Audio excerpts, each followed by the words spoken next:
Hola, bienvenidos a la semana 1 de Programación Orientada a Objetos. Soy Diego Toala y en esta sesión vamos a ver los contenidos de la primera semana. Bien, dentro de los contenidos tenemos la introducción, vamos a ver lo que son tipos de datos primitivos, instrucciones de control y repetición. Dentro de ellas están if else, for, while, do while, break e instrucciones anidadas. Arreglos y matrices, declaraciones, recorridos y recorridos a través de un for each. En la parte derecha siempre van a encontrar al comienzo de las diapositivas demostraciones de arte. En este caso es un mural, ¿sí? De Apitatán, que es en este caso el seudónimo con el que se reconoce a un artista ecuatoriano que plasma, digamos, nuestra cultura de modo de grafitis o de modo de pintura. Bien, introducción. Eh, la programación orientada a objetos definitivamente es un nuevo paradigma para resolver problemas con respecto al desarrollo de software, ¿no? Si nosotros miramos alrededor, podemos identificar a muchos objetos, ¿no? Estos objetos pues tienen atributos. En este caso muy probablemente estás viendo este video a través de tu dispositivo móvil o a través de tu computador. Entonces podemos considerar que el computador es un objeto, ¿sí? Este objeto obviamente tiene propiedades, ¿no? Tiene propiedades como si fuera el computador, sería el tamaño del computador, el color del case, ¿sí? Etcétera. Y tiene también acciones, ¿sí? En este caso, la acción del computador pues, puede ser reproducir el audio o reproducir el video, ¿no? En la figura ustedes pueden ver, ¿sí? Que en el tema de programación orientada a objetos, ¿sí? Tenemos a dos personas. En este caso vamos a darle nombre. Tenemos a María y tenemos a Pablo, ¿sí? Ellos están viendo un objeto, estamos hablando del mundo real, ¿no? En este caso es un gato. Ahora, la concepción del María, ¿sí? Sobre el gato es que lo necesita o lo quiere como mascota. Ahora, la concepción de Pablo sobre el gato es que lo quiere en este caso como un exterminador de alguna plaga como los ratones, ¿no? Bien, en todo caso, el objeto que estamos analizando, que sería el gato, tiene una concepción diferente para cada una de estas personas. De la misma manera, cuando nos enfrentamos a un problema, ustedes van a encontrar que pueden resolver o pueden utilizar un objeto de manera distinta, dependiendo, ¿sí? Del objeto o dependiendo del uso que ustedes quieran darle al objeto. Cuando hablamos del uso, también ya en términos informáticos podemos hablar de la implementación, ¿sí? La clase, ¿sí? Está basada en el lenguaje de programación Java, en su versión 8.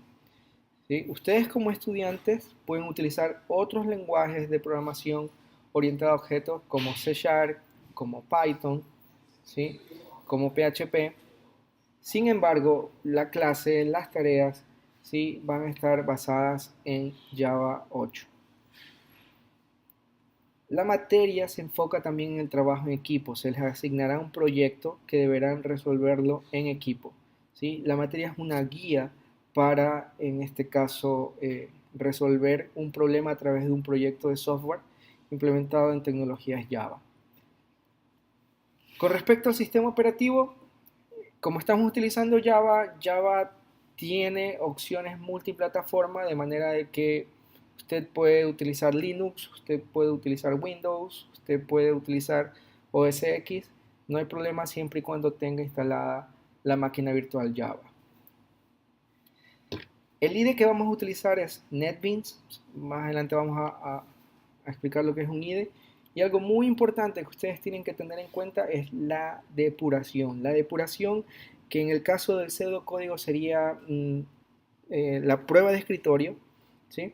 En este caso existen maneras automatizadas a través de un IDE de depurar un programa, lo cual nos va a servir mucho. Esto es muy útil al momento de encontrar errores en nuestra programación y tal vez es uno de los puntos que más debemos reforzar para que cuando ustedes se encuentren programando y tienen un error puedan saber cómo solucionarlo.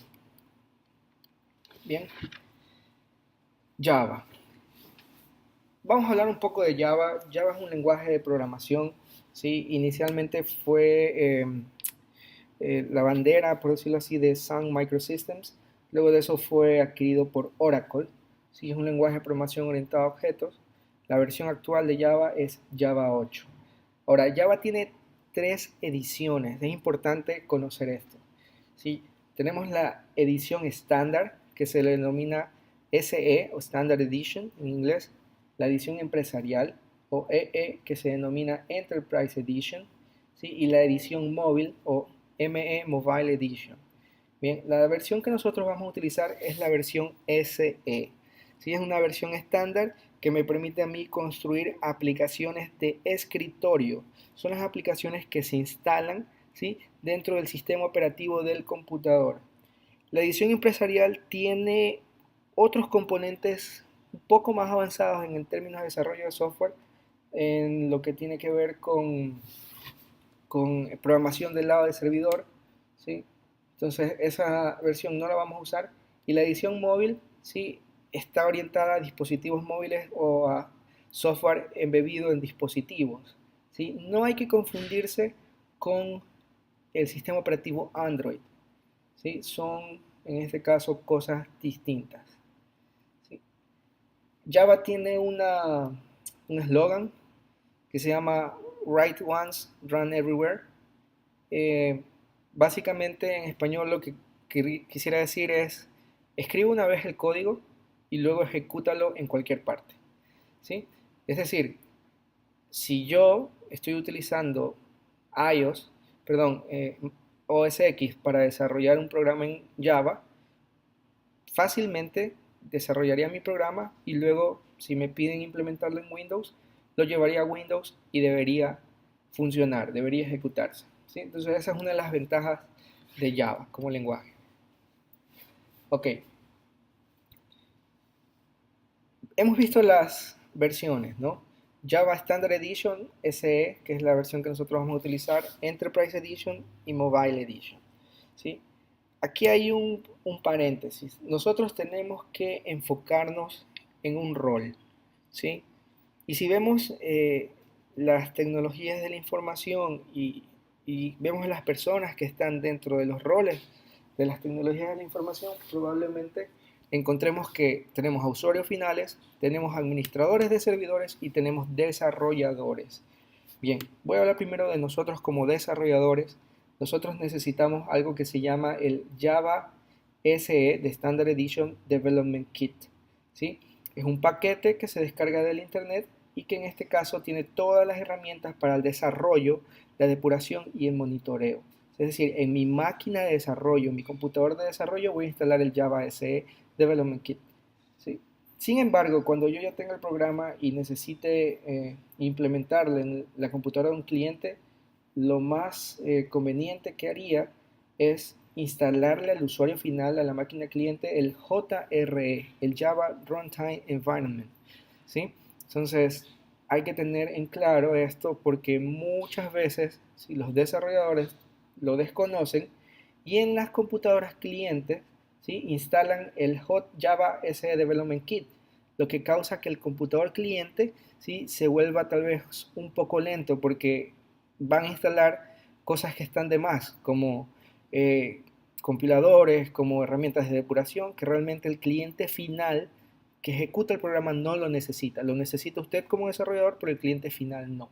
Adicionalmente existe otro componente para la administración para los administradores de servidores que se llama el server JRE, ¿no? Entonces, como bien lo indica, esto es para administradores de servidores y permite manejar temas de implementación, ¿sí? En servidores, en clústeres de servidores y monitoreo.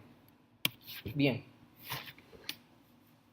lo que nosotros vamos a instalar en nuestros equipos se llama el Java SE Development Kit 8. Si ustedes pueden ver en la pantalla, si ustedes buscan en Google, les va a dirigir a una página de Oracle que hay una captura de pantalla acá, ¿sí? Donde van a tener mucha información. Ustedes deberán elegir, en este caso, el sistema operativo, que puede ser Linux, Windows, OS X, y deberán elegir el paquete, ¿sí? Que desean descargar para instalar el Java SE Development Kit 8. ¿sí? Bien, el paquete de instalación trae muchas cosas, entre ellas herramientas, documentación y ejemplos, ¿sí? Si desean, ahí también pueden tener, tienen ahí la URL para la descarga. Al momento del video, noviembre del 2016, la versión que les sugiere es el 8U111, ¿sí? Una vez que ustedes han instalado el paquete de Java, ustedes deberán abrir el CMD en Windows, ¿sí? Y escribir Java espacio menos version, ¿sí? Si todo está muy bien instalado, se mostrará este mensaje, ¿no? Aquí en este caso es una consola en OS X, dice Java version, ¿sí? Y me muestra la versión que yo tengo actualmente instalado en mi máquina. Muy probablemente los últimos dígitos, que en este caso son 0 su guión 102, van a ser diferentes en su instalación porque va usted a utilizar eh, un Java SDK diferente al que yo tengo en este momento. ¿Sí? Adicionalmente en Windows, si usted tiene que confirmar la configuración de la variable Java Home, si usted revisa este enlace, en este enlace va a encontrar mucha más información. ¿Sí? Las configuraciones de variables, que son las variables de entorno del sistema operativo en Windows, deberán verse así. ¿Sí? Dentro de variables del sistema deberá tener una variable que se llame Java Home y que apunte al JDK. Así que el JDK es otra manera de decirle al Java SE Development Kit. Bien, antes de continuar a explicar lo que es Java como máquina virtual, ¿sí? Quiero poner las diferencias entre lo que es un compilador y un intérprete. ¿Sí? Los compiladores y los intérpretes es aquella porción de software que permite, en este caso, compilar o interpretar el código fuente, ¿sí? En este caso, a un código que pueda ser entendible por el computador. ¿Sí? Yo no voy a programar en unos y ceros, sino que tengo que utilizar un lenguaje de programación de alto nivel como Java, ¿sí? Y luego de eso hay un compilador, un intérprete que se encarga de traducir, por decirlo así, el lenguaje en el cual codifico al lenguaje de máquina. Entonces, un compilador, ¿sí? Es un elemento que toma al programa entero como una unidad de ejecución, ¿sí? Es decir, cuando yo tengo un código fuente, ¿sí? Y yo utilizo un compilador, todo el código fuente debe estar libre de errores, ¿sí? Para poder ejecutarse. Si existen errores, no se va a ejecutar, ¿sí? Adicionalmente, cuando no existen errores y el programa se compila y luego se ejecuta, ¿sí? En este caso, por eso se llama ejecutable, ¿sí? El programa, cuando se manda a ejecutar, no necesita compilarse cada vez, ¿sí? Es decir, solo hay una compilación, el compilador genera el ejecutable y luego el ejecutable no necesita volver a pasar por el proceso de compilación, ¿sí? Otro mecanismo de ejecución, digamos, de aplicaciones son los intérpretes, ¿no? Los intérpretes manejan las instrucciones como la unidad de ejecución. Es decir, si yo tengo un programa que tiene 100 líneas de código, estas líneas de código van a irse ejecutando instrucción a instrucción, ¿sí? Es decir, no va a chequear previamente si todo el programa está bien escrito, si hay algún error, no, sino que va a comenzar a ejecutar el código instrucción a instrucción, ¿sí? Si hay error en la instrucción, el programa generalmente se detiene, ¿sí? Entonces, hay también un tema que tenemos que considerar, es que existe una conversión de alto a bajo nivel en cada ejecución, es decir, en cada instrucción, ¿sí? El intérprete está convirtiendo el programa que yo he codificado a un lenguaje que pueda entender el equipo. En los gráficos ustedes podrán entender que en el compilador tenemos un libro, ¿sí? La persona lee todo el libro, ¿sí? Y es capaz, en este caso, por ejemplo, de ejecutar un resumen, pero necesita leer todo el libro para poder escribir un resumen, perdón. En el caso del intérprete, pues vemos una persona que está haciendo como una especie de traducción. En el lado izquierdo vemos un alienígena, entonces lo que quiere demostrar es que cada vez que el alienígena habla, ¿sí? Va a tener que ser escuchado por esta persona quien le va a traducir a un humano.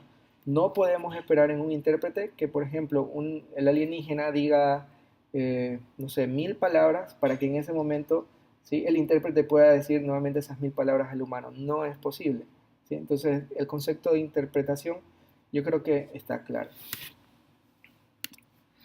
Bien, siguiente punto. La máquina virtual Java, ¿sí? La máquina virtual Java es responsable de coger el código fuente que usted escribe, pasarlo a un compilador que se llama JavaC, ¿sí? Que compila y traduce todo lo que usted escribe en sus clases a un código intermedio o un bytecode, ¿sí? Similar a si estuviéramos en un auditorio, ¿sí? Un auditorio, existen la máquina virtual Java. Podríamos decir las máquinas virtuales de Java, porque existe una máquina virtual para cada sistema operativo. La máquina virtual, ¿sí? Corre, interpreta y traduce este código intermedio a código nativo del sistema operativo, ¿sí? Y se ejecuta en la RAM. ¿Para qué se hace todo esto? Bien, cuando el código de Java se compila, ¿sí? Y es traducido a bytecode, estamos hablando de un código que en sintaxis no tiene un error. Cuando aseguramos de que en sintaxis no tenga un error ni tampoco errores de lógica, ¿sí? Estamos asegurando que el programa que se va a ejecutar sobre el sistema operativo no cause daño al sistema operativo, ¿sí? Es decir, que el sistema operativo no se cuelgue, porque estamos asegurando a través del compilador que este código intermedio no va a generar un error de volcamiento de pila, por ejemplo, ¿sí? Entonces, básicamente, una vez que se, se pasa el código a la máquina virtual Java, ¿sí? La máquina virtual Java puede entregar código a un sistema operativo OS X o a un sistema operativo Windows o a un sistema operativo Linux. Ese es